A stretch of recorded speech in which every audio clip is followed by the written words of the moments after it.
Christine Makani, une dame qui transforme tous les fruits du Congo, les graines que nous avons dans nos forêts, dans nos savanes. Mais moi je dirais plutôt c'est une vocation. Parce que c'est dans mes 6-8 ans maximum que j'ai eu envie de faire ça.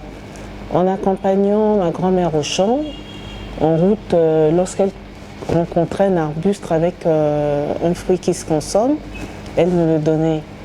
Ce qui me revient à l'esprit, c'est les goyaves de savane, les bifulumoyo, qu'on appelle aussi onza dans la cuvette. J'avais décidé que quand je serai grande, je ferai un métier qui valorise les fruits de chez nous.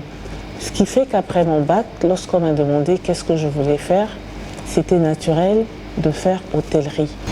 Les défis, ils sont nombreux. Le premier défi, c'est la difficulté d'accès à l'électricité, sinon le coût d'accès à l'électricité. Ça, c'est vraiment très difficile. Je suis presque à genoux, je dirais, je suis presque en cessation de paiement, si ce n'était pas le secours de mes sœurs, parce que honnêtement, je ne peux pas continuer à travailler en dépensant aussi cher pour le gasoil. Combien on gagne en faisant du tuteke, du malombo, du tondolo ou du tchouembele? C'est des petites marges. Le second, l'intégrité de la force de travail. J'ai un turnover très élevé.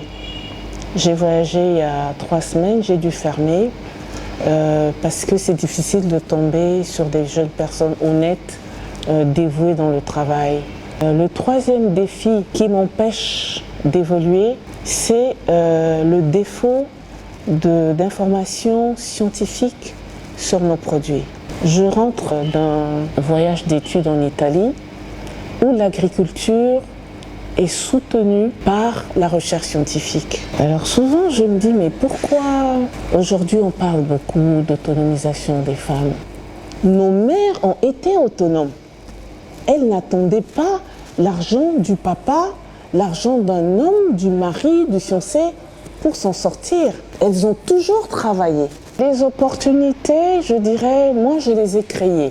Je sais où sont tous les marchés et dans tous les marchés, j'ai créé un réseau de relations. Il faut être fort psychologiquement, il faut être fort moralement, il faut être fort, j'ajouterais, spirituellement, mais surtout, il faut se former. Le premier volet qui me vient à l'esprit, dont on a besoin, c'est au niveau de la fiscalité. Dans un pays, on a des très grosses entreprises qui payent de très gros impôts, ce qui peut faire que pour nous autres, les petits établissements, les petites entreprises qui démarrent, on peut nous accorder 5 ans, 6 ans pour nous développer. Parce que lorsqu'on commence, il faut investir. Et si on vous accorde 1 année et puis la 2e année, il faut commencer à payer les impôts, à quel moment on va acheter des machines? Quel conseil je donnerais? Il faut déjà savoir pourquoi je vais entreprendre, à quels besoins je vais répondre. Qu'est-ce que cela implique comme connaissance? Donc en quoi je dois me former pour pouvoir offrir le meilleur produit qui va faire en sorte que les gens préfèrent mon produit ou viennent chez moi plutôt que d'aller ailleurs.